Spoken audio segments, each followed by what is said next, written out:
Don Quijote de la Mancha, de Miguel de Cervantes Saavedra.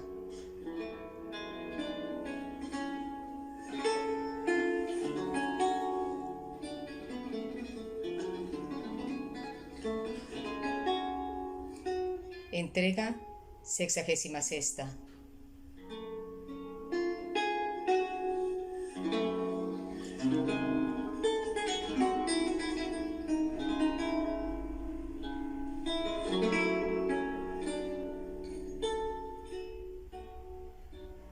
Capítulo 59, donde se cuenta del extraordinario suceso que se puede tener por aventura que le sucedió a Don Quijote. Al polvo y el cansancio que Don Quijote y Sancho sacaron del descomedimiento de los toros, socorrió una fuerte y clara y limpia que entre otra fresca arboleda hallaron, en el margen de la cual, dejando libres, sin jáquima y freno, al rucio y al rocinante, los dos asenderados amo y mozo se sentaron. Acudió Sancho a la repostería de sus alforjas, y de ella sacó de lo que él solía llamar condumio. Enjaguóse la boca, lavóndose Don Quijote el rostro, con cuyo refrigerio cobraron aliento los espíritus desalentados. No comía Don Quijote de puro pesaroso, ni Sancho no osaba tocar a los manjares que delante tenía de puro comedido, y esperaba a que su señor hiciese la salva, pero viendo que, llevado de sus imaginaciones, no se acordaba de llevar el pan a la boca, no abrió la suya, y atropellando por todo género de crianza, comenzó a embaular en el estómago el pan y queso que se le ofrecía. «Come, Sancho amigo», dijo Don Quijote, «sustenta la vida, que más que a mí te importa, y déjame morir a mí a manos de mis pensamientos y a fuerzas de mis desgracias. Yo, Sancho, nací para vivir muriendo, y tú para morir comiendo. Y porque veas que te digo verdad en esto, considérame impreso en historias, famoso en las armas, comedido en mis acciones, respetado de príncipes, solicitado de doncellas. Al cabo, cuando esperaba palmas, triunfos y coronas, granjeadas y merecidas por mis valerosas hazañas, me he visto esta mañana pisado y acoceado y molido de los pies de animales inmundos y soeces. Esta consideración me embota los dientes, entorpece las muelas y estremece las manos, y quita de todo en todo las ganas de comer, de manera que pienso dejarme morir de hambre, muerte la más cruel de las muertes». «De esa manera», dijo Sancho sin dejar de mascar apriesa, «no aprobará vuestra merced aquel refrán que dice: muera Marta y muera harta. Yo, a lo menos, no pienso matarme a mí mismo, antes pienso hacer como el zapatero, que tira el cuero con los dientes hasta que se le hace llegar donde él quiere. Yo tiraré mi vida comiendo hasta que llegue el fin que le tiene determinado el cielo. Y sepa, señor, que no hay mayor locura que la que toca en querer desaparecerse como vuestra merced. Y créame, y después de comido, échese a dormir un poco sobre los colchones verdes de estas hierbas, y verá cómo cuando despierta se halla algo más aliviado». Hízolo así Don Quijote, pareciéndole que las razones de Sancho más eran de filósofo que de mentecato, y díjole: «Si tú, oh Sancho, quisieses hacer por mí lo que yo ahora te diré, serían mis alivios más ciertos y mis pesadumbres no tan grandes. Y es que, mientras yo duermo, obedeciendo tus consejos, tú te desviases un poco lejos de aquí y con las riendas de Rocinante, echando al aire tus carnes, te dieses 300 o 400 azotes a buena cuenta de los 3000 y tantos que te he de dar por el desencanto de Dulcinea, que es lástima no pequeña que aquella pobre señora esté encantada por tu descuido y negligencia». «Hay mucho que decir en eso», dijo Sancho. «Durmamos por ahora entre ambos, y después Dios dijo lo que será. Sepa vuestra merced que esto de azotarse un hombre a sangre fría es cosa recia, y más bien si caen los azotes sobre un cuerpo mal sustentado y peor comido, tenga paciencia, mi señor, que esta señora Dulcinea, cuando menos se cate, se verá hecha una criba de azotes, y hasta la muerte todo es vida. Quiero decir que aún yo la tengo, junto con el deseo de cumplir con lo que he prometido». Agradeciéndoselo Don Quijote, Comió algo y Sancho mucho, y echáronse a dormir ambos, dejando a su albedrío y sin orden alguna pasear del abundosa hierba de aquel prado estaba lleno a dos continuos compañeros y amigos, Rocinante y el Rucio. Despertaron algo tarde, volviendo a subir y a seguir su camino, dándose priesa para llegar a una venta que, al parecer, una legua de allí se descubría. Digo que era venta porque Don Quijote la llamó así, fuera del uso que tenía de llamar a todas las ventas castillos. Llegaron pues a ella, preguntaron al huésped si había posada. Fuele respondido que sí, con toda la comodidad y regalo que pudiera hallar en Zaragoza. Aperóse y recogió Sancho su repostería en un aposento, de quien el huésped le dio la llave. Llevó las bestias a la caballeriza, echóles sus piensos, salió a ver lo que Don Quijote, que estaba sentado sobre un poyo, le mandaba, dando particulares gracias al cielo de que a su amo no le hubiese parecido castillo aquella venta. Llegóse la hora de cenar, recogiéronse a su estancia. Preguntó Sancho al huésped que qué tenía para darles de cenar, a lo que el huésped respondió que su boca sería medida, y así que pidiese lo que quisiere, que de las pajarillas del aire, de las aves de la tierra y de los pescados del mar estaba proveída aquella venta. No es menester tanto, respondió Sancho, que con un par de pollos que nos hacen tendremos lo suficiente, porque mi señor es delicado y come poco, y yo no soy tan tragón en demasía. Respondióle el huésped que no tenía pollos, porque los milanos los tenían asolados. Pues mande el señor huésped, dijo Sancho, asar una polla que sea tierna. ¿Polla? Mi madre, respondió el huésped. En verdad que envié ayer a la ciudad a vender más de 50, pero fuera de pollas, pida vuestra merced lo que quisiere. De esa manera, dijo Sancho, no faltará ternera o cabrito. En casa, por ahora, respondió el huésped, no lo hay, porque se ha acabado, pero la semana que viene lo habrá de sobra. Medrados estamos en esto, respondió Sancho. Yo pondré que se vienen a resumirse todas estas faltas en las sobras que desde ayer hay de haber de tocino y huevos. Por Dios, respondió el huésped, que es gentil relente el que mi huésped tiene, pues él he dicho que ni tengo pollas ni gallinas y quiere que tenga huevos, discurra, si quiere, por otras delicadezas y déjese de pedir gallinas. Resolvámonos cuerpo de mí, dijo Sancho, y dígame finalmente lo que tiene y déjese de discurrimiento, señor huésped, dijo el ventero. Lo que real y verdaderamente tengo son 2 uñas de vaca que parecen manos de ternera y 2 manos de ternera que parecen uñas de vaca. Están cocidas con sus garbanzos, cebollas y tocino, y la hora de ahora están diciendo, cómeme, cómeme. Por mías las mando desde aquí, dijo Sancho, y nadie las toque, que yo las pagaré mejor que otro, porque para mí ninguna otra cosa pudiera esperar de más gusto, y no se me daría nada que fuesen manos, como fuesen uñas. Nadie las tocará, dijo el ventero, porque otros huéspedes que tengo, de puyos y puros principales, traen consigo cocinero, despensero y repostería. Si por principales va, dijo Sancho, ninguno más que mi amo, pero el oficio que él trae no permite despensas ni botilleras. Ahí nos tendremos en mitad de un prado y nos hartamos de bellotas y de nísperos. Esta fue la plática que Sancho tuvo con el ventero, sin querer Sancho pasar adelante en responderle, y ya le había preguntado qué oficio o qué ejercicio era el de su amo. Llegóse pues la hora de cenar, recogióse a su estancia Don Quijote, trujo el huésped la olla así como estaba, y sentóse a cenar muy de propósito.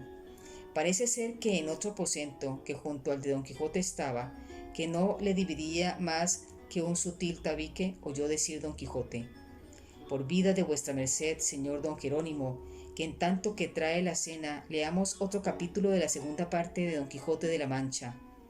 Apenas oyó su nombre Don Quijote, cuando se puso en pie y con oído alerto escuchó lo que de él trataban, y oyó que el tal don Jerónimo referido respondió: ¿para qué quiere vuestra merced, señor don Juan, que leamos estos disparates? Y el que hubiere leído la primera parte de la historia de Don Quijote de la Mancha, no es posible que pueda tener gusto en leer esta segunda. Con todo eso, dijo el don Juan, será bien leerla, pues no hay libro tan malo que no tenga alguna cosa buena. Lo que a mí en este más desplace es que pinta a Don Quijote ya desenamorado de Dulcinea del Toboso. Oyendo lo cual Don Quijote, lleno de ira y de despecho, alzó la voz y dijo: Quien quiera que dijese que Don Quijote de la Mancha ha olvidado, ni puede olvidar a Dulcinea del Toboso, yo le haré entender con armas iguales que va muy lejos de la verdad, porque la par sin Dulcinea del Toboso ni puede ser olvidada, ni en Don Quijote puede caber olvido. Su blasón es la firmeza y su profesión el guardarla con suavidad y sin hacerse fuerza alguna. ¿Quién es el que nos responde? Respondieron del otro aposento. ¿Quién ha de ser? Respondió Sancho, sino el mismo Don Quijote de la Mancha, que hará bueno cuando ha dicho, y cuanto dijere, que al buen pagador no le duelen prendas. Apenas hubo dicho esto Sancho, cuando entraron por la puerta de su aposento dos caballeros, que tales lo parecían, y uno de ellos, echando los brazos al cuello de Don Quijote, le dijo: Ni vuestra presencia puede desmentir vuestro nombre, ni vuestro nombre puede no acreditar vuestra presencia.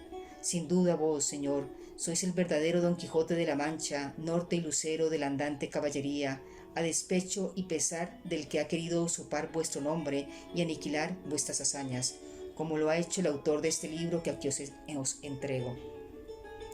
Y poniéndole un libro en la mano que traía su compañero, le tomó Don Quijote y sin responder palabra comenzó a hojearle y de allí a un poco devolvió diciendo: En esto poco que he visto he hallado tres cosas en este autor dignas de reprensión. La primera es algunas palabras que he leído en el prólogo, la otra que el lenguaje es aragonés, porque tal vez escribe sin artículos, y la tercera, que más le confirma por ignorante, es que yerra y se desvía de la verdad en lo más principal de la historia. Porque aquí dice que la mujer de Sancho Panza, mi escudero, se llama Mari Gutiérrez y no llama tal, sino Teresa Panza, y quien en esta parte tan principal yerra, bien se podrá temer que yerre en todas las demás de la historia. A esto dijo Sancho: Donosa cosa de historiador. Por cierto, bien sabe de estar en el cuento de nuestros sucesos, pues llama a Teresa Panza, mi mujer, Mari Gutiérrez. Torne a tomar el libro, señor, y mire si ando yo por ahí y se me ha mudado el nombre. Por lo que he oído hablar conmigo, dijo don Jerónimo, sin duda debéis de ser Sancho Panza, el escudero del señor Don Quijote. Sí soy, respondió Sancho, y me precio de ello. Pues a fe, dijo el caballero, que no os trata este autor moderno con la limpieza que en vuestra persona se muestra. Pintaos comedor y simple, y no nada gracioso, y muy otro del Sancho que en la primera parte de la historia de vuestro amo se describe. Dios se lo perdone, dijo Sancho. Dejárame en mi rincón, sin acordarse de mí, porque quien la sabe de Astañe y bien está Sancho Pedro en Roma. Los dos caballeros pidieron a Don Quijote se pasase a su estancia a cenar con ellos, que bien sabían que en aquella venta no habían cosas pertenecientes para su persona. Don Quijote, que siempre fue comedido, condescendió con su demanda y cenó con ellos, quedándose Sancho con la olla con mero misto imperio. Sentóse en cabecera de mesa y con él el ventero, que no menos que Sancho estaba de sus manos y de sus uñas aficionado. En el discurso de la cena preguntó don Juan a don Quijote qué nuevas tenía de la señora Dulcinea del Toboso, si se había casado, si estaba parida o preñada, o si, estando en su entereza, se acordaba, guardando su honestidad y buen decoro, de los amorosos pensamientos del señor Don Quijote, a lo que él respondió: Dulcinea está entera, y mis pensamientos más firmes que nunca. Las correspondencias, en su sequedad antigua, su hermosura, y en las de su soez labradora transformada. Y luego les fue contando punto por punto el encanto de la señora Dulcinea y lo que le había sucedido en la cueva de Montesinos, con la orden que el sabio Merlín le había dado para desencantarla, que fue la de los azotes de Sancho. Sumo fue del contento que los dos caballeros recibieron de oír contar a Don Quijote los extraños sucesos de su historia, y así quedaron admirados de sus disparates como del elegante modo con que los contaba. Aquí le tenían por discreto y allí se les deslizaba por mentecato, sin saber determinarse qué grado le darían entre la discreción y la locura. Acabó de cenar Sancho y dejando hecho esquís al ventero, que pasó a la estancia de su amo y entre tanto dijo: Que me maten, señores, si el autor de este libro que vuestras mercedes tienen quieren que no comamos buenas migas juntos. Yo querría que, ya que me llaman comilón, como vuestras mercedes dicen, no me llamasen también borracho. Si llama, dijo don Jerónimo, pero no me acuerdo en qué manera, aunque sé que son malsonantes las razones, y además mentirosas, según yo echo de ver en la fisonomía del buen Sancho que está presente. Créanme vuestras mercedes, dijo Sancho, que el Sancho y el Don Quijote de esa historia deben de ser otros que los que andan en aquella que compuso Cide Hamete Benengeli, que somos nosotros, mi amo valiente, discreto y enamorado, y yo, simple, gracioso y no comedor ni borracho. Yo así lo creo, dijo don Juan, y si fuera posible, se había de mandar que ninguno fuera osado a tratar de las cosas del gran Don Quijote, si no fuese Cide Hamete, su primer autor, bien así como mandó Alejandro que ninguno fuese osado a retratarse sino Apeles. Retrátame el que quisiere, dijo Don Quijote, pero no me maltrate, que muchas veces suele caerse la paciencia cuando la cargan las injurias. Ninguna, dijo don Juan, se le puede hacer al señor Don Quijote de quien él no se pueda vengar, si no la repara en el escudo de su paciencia, que, a mi parecer, es fuerte y grande. En estas y otras pláticas se pasó gran parte de la noche, y aunque don Juan quisiera que don Quijote leyera más del libro, por ver lo que descantaba, no lo pudieron acabar con él, diciendo que él lo daba por leído y no confirmaba por todo necio, y que no quería, si acaso llegase a noticia de su autor, que le había tenido en sus manos. Se alegrase con pensar que le había leído, pues de las cosas obscenas y torpes los pensamientos se han de apartar, cuanto más los ojos. Preguntáronle que a dónde llevaba determinado su viaje. Respondió que a Zaragoza, a hallarse en las justas de Arnés, que en aquella ciudad suelen hacerse todos los años. Díjole don Juan que aquella nueva historia contaba cómo don Quijote, sea quien se quisiere, se había hallado en ella en una sortija, falta de invención, sobre y pobre de letras, pobrísima de libreas, aunque rica de simplicidades. Por el mismo caso, respondió don Quijote, no pondré los pies en Zaragoza, y así sacaré a la plaza del mundo la mentira de ese historiador moderno, y echarán de ver las gentes cómo yo no soy el Don Quijote que él dice. Hará muy bien, dijo don Jerónimo, y otras justas hay en Barcelona donde podrá el señor Don Quijote mostrar su valor. Así lo pienso hacer, dijo don Quijote, y vuestras mercedes me den licencia, pues ya es hora para irnos al lecho, y me tengan y pongan en el número de sus mayores amigos y servidores. Y a mí también, dijo Sancho, quizás seré bueno para algo.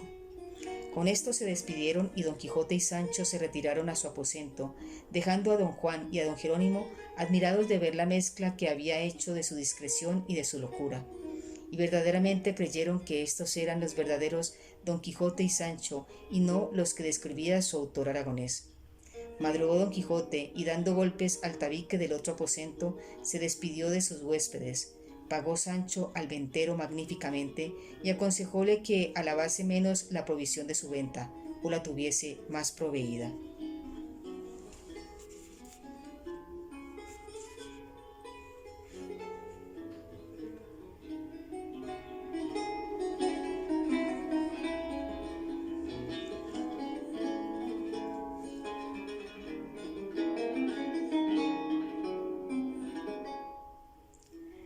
Capítulo 60. De lo que sucedió a don Quijote yendo a Barcelona. Era fresca la mañana, y daba muestras de serlo asimismo el día en que don Quijote salió de la venta, informándose primero cuál era el más derecho camino para ir a Barcelona sin tocar en Zaragoza. Tal era el deseo que tenía de sacar mentiroso a aquel nuevo historiador que tanto decía que le vituperiaba. Sucedió, pues, que en más de 6 días no le sucedió cosa digna de ponerse en escritura, al cabo de los cuales, yendo fuera de camino, le tomó la noche entre unas espesas encinas o alcornoques, que en esto no guarda la puntualidad Cide Hamete que en otras cosas suele. Aperónse de sus bestias amo y mozo, y acomodándose a los troncos de los árboles, Sancho, que había merendado aquel día, se dejó entrar de redondo por las puertas del sueño. Pero don Quijote, a quien desvelaban sus imaginaciones mucho más que el hambre, no podía pegar sus ojos. Antes iba y venía con el pensamiento por mil géneros de lugares. Ya le parecía hallarse en la cueva de Montesinos, ya ver brincar y subir sobre su pollina a la convertida en labradora Dulcinea, ya que le sonaban en los oídos las palabras del sabio Merlín, que le referían las condiciones y diligencias que se habían de hacer y tener en el desencanto de Dulcinea. Desesperábase de ver la flojedad y caridad poca de Sancho su escudero, pues a lo que creía solo 5 azotes se había dado, número desigual y pequeño para los infinitos que le faltaban, y de esto recibió tanta pesadumbre y enojo que hizo este discurso. Sin nudo gordiano cortó el magno Alejandro diciendo: tanto montar, cortar como desatar, y no por eso dejó de ser universal señor de toda la Asia, ni más ni menos podría suceder ahora en el desencanto de Dulcinea, si yo azotase a Sancho a pesar suyo, que si la condición de este remedio está en que Sancho reciba los 3000 y tantos azotes, ¿qué se me da a mí que se los dé él o que se los dé otro? Pues la sustancia está en que los reciba él, lleguen por donde lleguen. Con esta imaginación se llegó a Sancho, habiendo primero tomado las riendas de Rocinante, y acomodándolas en modo que pudiese azotarle con ellas, comenzóle a quitar las cintas, que es opinión que no tenía más que de la delantera, en que se sustentaban los greguescos. Pero apenas hubo llegado, cuando Sancho despertó en todo su acuerdo y dijo: ¿qué es esto? ¿Quién me toca y desencinta? Soy yo, respondió don Quijote, que vengo a suplir tus faltas y a remediar mis trabajos. Véngote a azotar, Sancho, y a descargar en parte la deuda a que te obligaste. Dulcinea perece, tú vives en descuido, yo muero deseando, y así desascaste por la voluntad, que la mía es de darte en esta soledad por lo menos 2000 azotes. Eso no, dijo Sancho, vuestra merced se esté quedo, sino, por Dios verdadero, que nos han de oír los sordos. Los azotes a que yo me obligué han de ser voluntarios, no por fuerza, y ahora no tengo gana de azotarme. Basta que doy a vuestra merced mi palabra de vapulearme y mosquearme cuando en voluntad me viniere. No hay dejarlo a tu cortesía, Sancho, dijo don Quijote, porque eres duro de corazón y aunque villano, blando de carnes. Y así procuraba y pugnaba por desenlazarse, viendo lo cual Sancho Panza se puso en pie y arremetiendo a su amo, se abrazó con él a brazo partido y echándole una zancadilla, dio con él en el suelo boca arriba, púsole la rodilla derecha sobre el pecho y con las manos le tenía la mano, de modo que ni le dejaba rodear ni alentar. Don Quijote le decía: ¿cómo, traidor? ¿Contra tu amo y señor natural te desmandas? ¿Con quién te da tu pan y te atreves? Ni quito rey ni pongo rey, respondió Sancho, sino ayúdeme a mí, que soy mi señor. Vuesa merced me prometa que se estará quedo y no tratará de azotarme por agora, que yo le dejaré libre y desembrazado, donde no. Aquí morirás, traidor, enemigo de doña Sancha. Prometiéndoselo don Quijote, y juró por vida de sus pensamientos no tocarle en el pelo de la ropa, y que dejaría en toda su voluntad y albedrío el azotarse cuando quisiere. Levantóse Sancho y desvióse de aquel lugar un buen espacio, y yendo a arrimarse a otro árbol, sintió que le tocaban en la cabeza, y alzando las manos, topó con 2 pies de persona, con zapatos y calzas. Tembló de miedo, acudió a otro árbol y sucedióle lo mismo. Dio voces llamando a don Quijote que le favoreciese. Hízolo así don Quijote, y preguntándole qué le había sucedido y qué tenía miedo, le respondió Sancho que todos aquellos árboles estaban llenos de pies y de piernas humanas.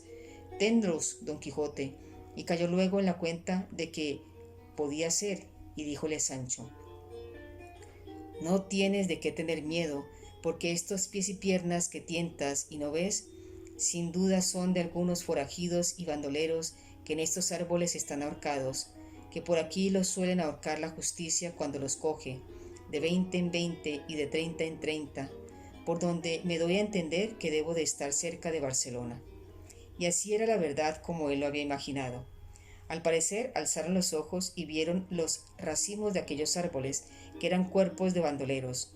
Ya en esto amanecía, y si los muertos los habían espantado, no menos las atribulaciones más de 40 bandoleros vivos que de improviso le rodearon, diciéndoles en lengua catalana que estuviesen quedos y se detuviesen hasta que llegase su capitán. Hallóse don Quijote a pie, su caballo sin freno, su lanza arrimada a un árbol, y finalmente su defensa alguna. Y así tuvo por bien de cruzar las manos e inclinar la cabeza, guardándose para mejor sazón y coyuntura. Acudieron los bandoleros a expulgar al rucio y a no dejarle ninguna cosa de cuantas en las alforjas y la maleta traía. Y avínole bien a Sancho que en una ventrera que tenía ceñida venían los escudos del duque y lo que había sacado de su tierra, y con todo eso aquella buena gente le escardara y le mirara hasta lo que entre el cuero y la carne tuviera escondido, si no llegara en aquella sazón su capitán, el cual mostró ser de hasta edad de 34 años, robusto, más que de mediana proporción, de mirar grave y color morena. Venía sobre un poderoso caballo, vestida la acerada cota, y con 4 pistoletes, que en aquella tierra se llaman pedreñales, a los lados. Vio que sus escuderos, que así se llamaban a los que andaban en aquel ejercicio, iban a despojar a Sancho Panza, mandóles que no lo hicieran, y fue luego obedecido, y así se escapó la ventrera. Admiróle ver lanza arrimada al árbol, escudo en el suelo, y a don Quijote armado y pensativo, con la más triste y melancólica figura que pudiera formar la misma tristeza, llegándose a él diciéndole: no estéis tan triste, buen hombre, porque no habéis caído en las manos de algún cruel Osiris, sino en las de Roque Guinart, que tienen más de compasivas que de rigurosas. No es mi tristeza, respondió don Quijote, haber caído en tu poder, oh valeroso Roque, cuya fama no hay límites en la tierra que la encierren, sino por haber sido tal mi descuido que me hayan cogido tus soldados sin el freno, estando yo obligado, según la orden de la andante caballería, que profeso, a vivir contigo alerta, sino a todas horas centinela de mí mismo. Porque te hago saber, oh gran Roque, que si me hallaran sobre mi caballo, con mi lanza y con mi escudo, no les fuera muy fácil reducirme, porque yo soy don Quijote de la Mancha, aquel que de sus hazañas tiene lleno todo la orbe. Luego Roque Guinart conoció que la enfermedad de don Quijote tocaba más en locura que en valentía, y aunque algunas veces le había oído nombrar, nunca tuvo por verdad sus hechos, ni se pudo persuadir a que semejante humor reinase en corazón de hombre, y el goce en extremo de haberle encontrado, para tocar de cerca lo que de lejos había oído, y así le dijo: valeroso caballero, no os despechéis ni tengáis a siniestra fortuna esta en que os halláis, que podía ser que en estos tropiezos vuestra torcida suerte se enderezase, que el cielo, por extraños y nunca vistos rodeos de los hombres no imaginados, suele levantar los caídos y enriquecer los pobres. Ya le iba a dar las gracias don Quijote cuando sintieron a sus espaldas un ruido como de tropel de caballos, y no era sino uno solo, sobre el cual venía a toda furia un mancebo, al parecer de hasta 20 años, vestido de damasco verde, con pasamanos de oro, greguescos y saltaemberaca, con sombrero terciado a la palona, botas enceradas y justas, espuelas, daga y espada dorada, una escopeta pequeña en las manos y 2 pistolas a los lados. Al ruido volvió Roque la cabeza y vio esta hermosa figura, la cual, en llegando a él, dijo: en tu busca venía, oh valeroso Roque, para hallar en ti, si no remedio, a lo menos alivio en mi desdicha. Y por no tenerte suspenso, porque sé que no me has conocido, quiero decirte quién soy. Y soy Claudia Jerónima, hija de Simón Forte, tu singular amigo y enemigo particular de Clauquel Torrelas, que asimismo lo es tuyo, por ser uno de los de tu contrario bando. Y ya sabes que es Torrelas, tiene un hijo que don Vicente Torrelas se llama, o a lo menos se llama, no a 2 horas. Este pues, por abreviar el cuento de mi desventura, te diré en breves palabras lo que me ha causado. Vióme, requebróme, escuchéle, enamoráme a hurto de mi padre, porque no hay mujer, por retirada que esté y recatada que sea, a quien no le sobre tiempo para poner en ejecución y efecto sus atropellados deseos. Finalmente, él me prometió de ser mi esposo, y yo le di la palabra de ser suya, sin que en obras pasásemos adelante. Supe ayer que, olvidando de lo que me debía, se casaba con otra, y que esta mañana iba a desposarse, nueva que me turbó el sentido y acabó la paciencia. Y por no estar mi padre en el lugar, le tuve yo de ponerme en el traje de Beés, y apresurando el paso a este caballo, alcancé a don Vicente, obra de una lengua de aquí, y sin ponerme a dar quejas ni a oír disculpas, le disparé estas escopetas, y por añadidura estas 2 pistolas, y a lo que creo le debí de encerrar más de 2 balas en el cuerpo, abriéndole puertas por donde, envuelta en su sangre, saliese mi honra. Allí le dejo entre sus criados, que no osaron ni pudieron ponerse en su defensa. Vengo a buscarte para que me pases a Francia, donde tengo parientes con quien viva, y asimismo a rogarte defiendas a mi padre, porque los muchos de don Vicente no se atrevan a tomar en él desaforada venganza. Roque, admirado de la gallardía, bizarría, buen talle y suceso de la hermosa Claudia, le dijo: Ven, señora, y vamos a ver si es muerto tu enemigo, que después veremos lo que más te importare. Don Quijote, que estaba escuchando atentamente lo que Claudia había dicho y lo que Roque Guinart respondió, dijo: No tiene nadie para qué tomar trabajo en defender a esta señora, que lo tomo yo a mi cargo. Denme mi caballo y mis armas, y espérenme aquí, que yo iré a buscar a ese caballero, y, muerto vivo, le haré cumplir la palabra prometida a tanta belleza. Nadie dude de esto, dijo Sancho, porque mi señor tiene muy buena mano para casamantero, pues no ha muchos días que hizo casar a otro que también negaba a otra doncella su palabra, y si no fuera porque los encantadores que le persiguen le mudaron su verdadera figura en la de un lacayo, esta fuera la hora que ya la tal doncella no lo fuera. Roque, que tendía más a no pensar en el suceso de la hermosa Claudia que en las razones de amo y mozo, no las entendió, y mandando a sus escuderos que volviesen a Sancho todo cuanto le habían quitado del rucio, mandándoles asimismo que se retirasen a la parte donde aquella noche habían estado alojados, y luego se partió con Claudia a toda prisa a buscar al herido o muerto a don Vicente. Llegaron al lugar donde le encontró Claudia y no hallaron en él sino recién derramada sangre, pero tendiendo la vista por todas partes descubrieron por un recuesto arriba alguna gente y diéronse a entender, como era la verdad, que debía ser don Vicente, a quien sus criados, o muerto vivo, llevaban, o para curarle o para enterrarle. Diéronse prisa a alcanzarlos, que como iban despacio con facilidad lo hicieron. Hallaron a don Vicente en los brazos de sus criados, a quien con cansada y debilitada voz rogaba que le dejasen allí morir, porque el dolor de las heridas no consentía que más adelante pasase.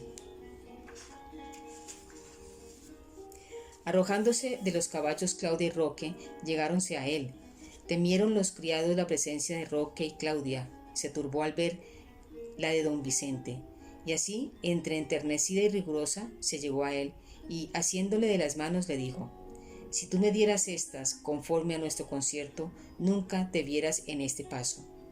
Abrió los casi cerrados ojos el herido caballero, y conociendo a Claudia le dijo: Bien veo, hermosa y engañada señora, que tú has sido la que me has muerto, pena no merecida ni debida a mis deseos, con los cuales ni con mis obras jamás quise ni supe ofenderte. Luego, ¿no es verdad, dijo Claudio, que ibas esta mañana a desposarte con Leonora, la hija del rico Balbastro? No, por cierto, respondió don Vicente, mi mala fortuna te debió de llevar estas nuevas, para que, celosa, me quitases la vida, la cual, pues la dejo en tus manos y en tus brazos. Tengo mi suerte por venturosa, y para asegurarte de esta verdad, aprieta la mano y recíbeme por esposo, si quisieres, que no tengo otra mayor satisfacción que darte del agravio que piensas que de mí has recibido. Apretóle la mano Claudia, y apretósela a ella el corazón, de manera que sobre la sangre y pecho de don Vicente se quedó desmayada, y a él le tomó un mortal paroxismo. Confuso estaba Roque y no sabía qué hacerse. Acudieron los criados a buscar agua que echarles en los rostros, y trujóronla con que se los bañaron. Volvió de su desmayo Claudia, pero no de su paroxismo don Vicente, porque se le acabó la vida. Visto lo cual de Claudia, habiéndose enterado que ya su dulce esposo no vivía, rompió los aires con suspiros, hirió los cielos con quejas, maltrató sus cabellos, entregándolos al viento, afeó su rostro con sus propias manos, con todas las muestras de dolor y asentimiento que de un lastimado pecho pudieran imaginarse.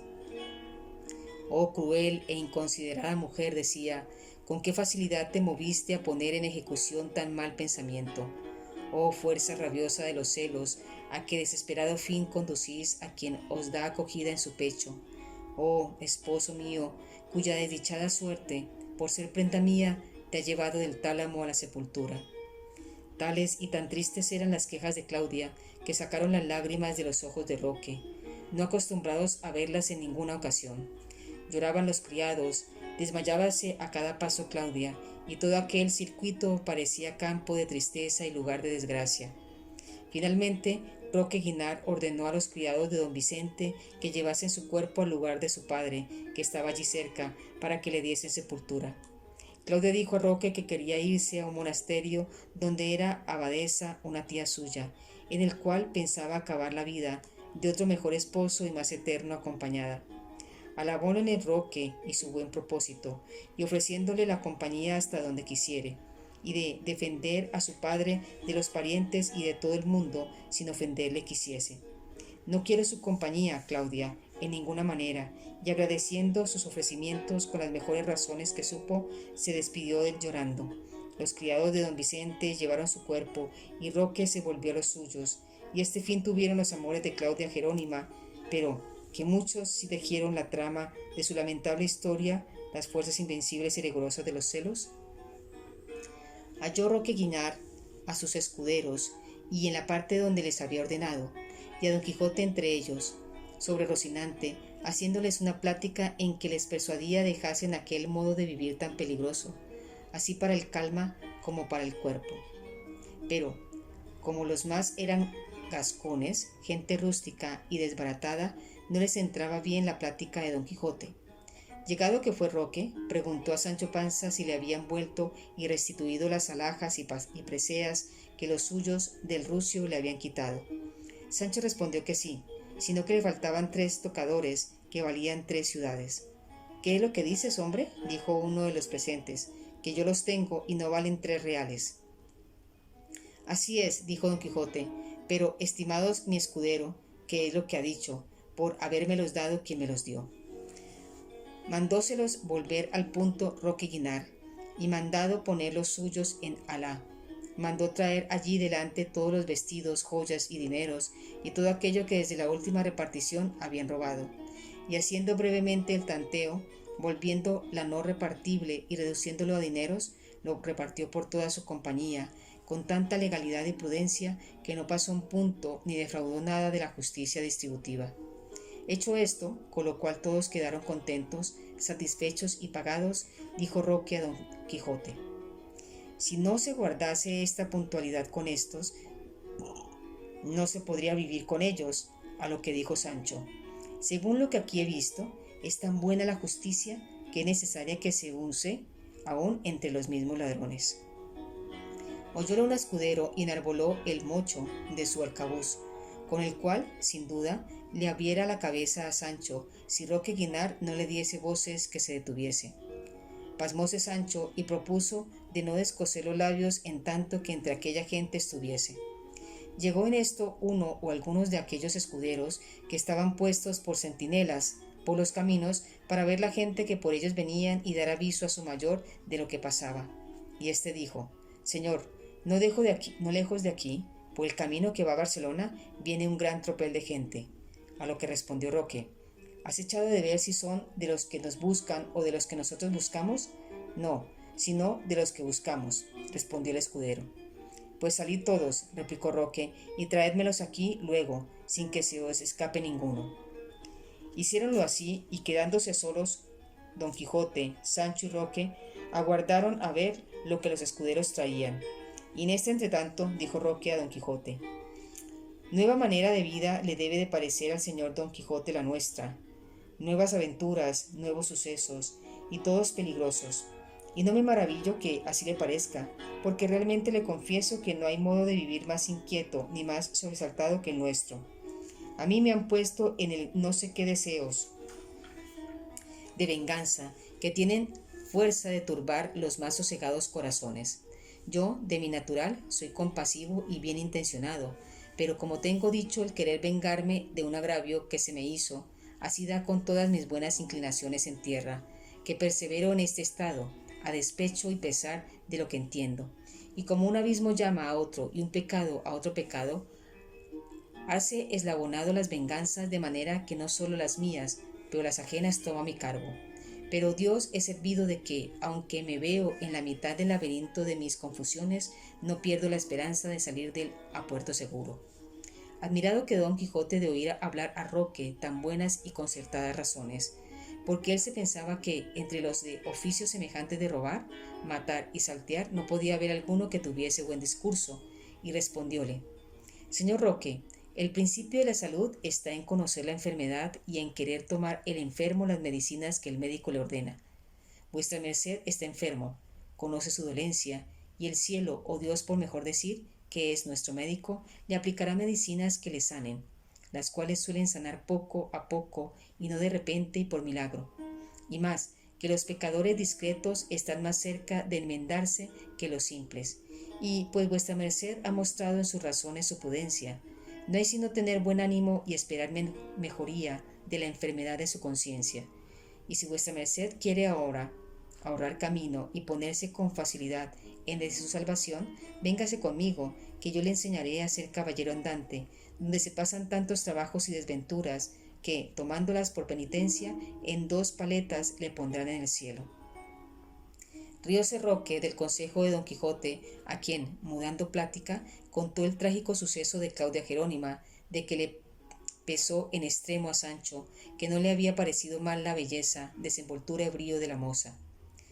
Llegaron en esto los escuderos de la presa, trayendo consigo 2 caballeros a caballo y 2 peregrinos a pie, y un coche de mujeres con hasta 6 criados, que a pie y a caballo les acompañaban, con otros 2 mozos de mulas que los caballeros traían. Cogiéronlos los escuderos en medio, guardando vencidos y vencedores gran silencio, esperando a que el gran Roque Guinart hablase, el cual preguntó a los caballeros que quiénes eran y a dónde iban, y qué dinero llevaban.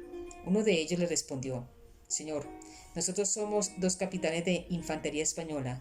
Tenemos nuestras compañías en Nápoles y vamos a embarcarnos en 4 galeras que dicen están en Barcelona con orden de pasar a Sicilia. Llevamos hasta 200 o 300 escudos, con que, a nuestro parecer, vamos ricos y contentos, pues la estrecheza ordinaria de los soldados no permite mayores tesoros. Preguntó Roque a los peregrinos lo mismo que a los capitanes. Fuele respondido que iban a embarcarse para pasar a Roma, y que entre ambos podían llevar hasta 70 reales. Quiso saber también quién iba en el coche y a dónde, y el dinero que llevaban, y uno de los de a caballo dijo: Mi señora doña Guiomar de Quiñones, mujer del regente de la vicaría de Nápoles, con una hija pequeña, una doncella y una dueña, con las que van en coche, acompañándolas 6 criados, y los dineros son 600 escudos. De modo, dijo Roque Guinart, que ya tenemos aquí 900 escudos y 70 reales. Mis soldados deben de ser hasta 60. Mírese a cómo les cabe a cada uno, porque yo soy mal contador. Oyendo decir esto, los salteadores levantaron la voz diciendo: Viva Roque Guinart muchos años, a pesar de los lladres que su perdición procuran. Mostraron afligirse los capitanes, entristecióse la señora regenta, y no se holgaron nada a los peregrinos, viendo la confiscación de sus bienes.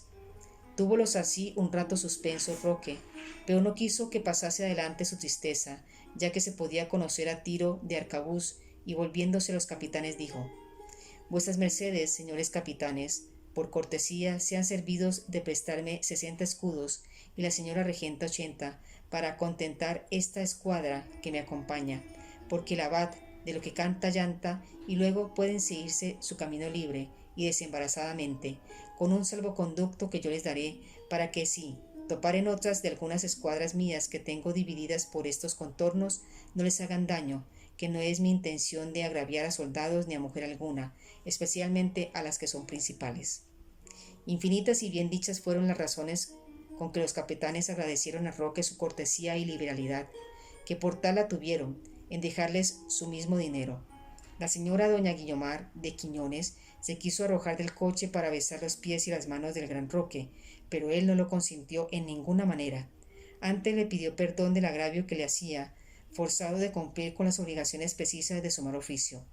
Mandó la señora regenta a un criado suyo diese luego los 80 escudos que le habían repartido, y ya los capitanes habían desembolsado los 60.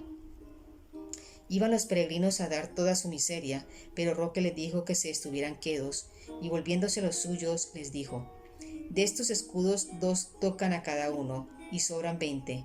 Los 10 se le den a estos peregrinos, y los otros 10 a este buen escudero, porque pueda decir bien de esta aventura.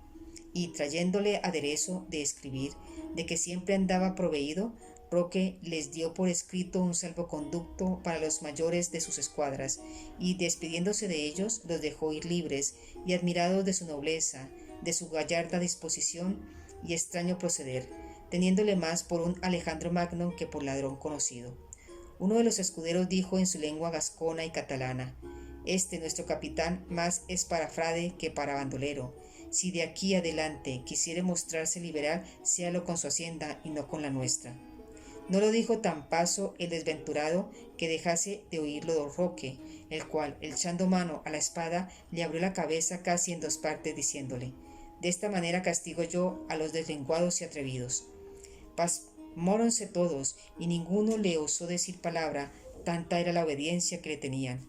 Apartóse Roque a una parte y escribió una carta a su amigo, a Barcelona, dándole aviso, como estaba consigo el famoso Don Quijote de la Mancha, aquel caballero andante de quien tantas cosas se decían, y que le hacía saber que era el más gracioso y el más entendido hombre del mundo, y que de allí a 4 días, que era el de San Juan Bautista, se le pondría en mitad de la playa de la ciudad, armado de todas sus armas, sobre Rocinante su caballo, y a su escudero Sancho sobre su asno, y que diese noticia de esto a sus amigos los ñarros, para que con él se solazasen, que él quisiera que carecieran de este gusto de Candels, sus contrarios, pero que esto era imposible, a causa que las locuras y discreciones de Don Quijote y los donaires de su escudero Sancho Panza no podían dejar de dar gusto general a todo el mundo. Despachó estas cartas con uno de sus escuderos, que, mudando el traje de bandolero en el de un labrador, entró en Barcelona y la dio a quien iba.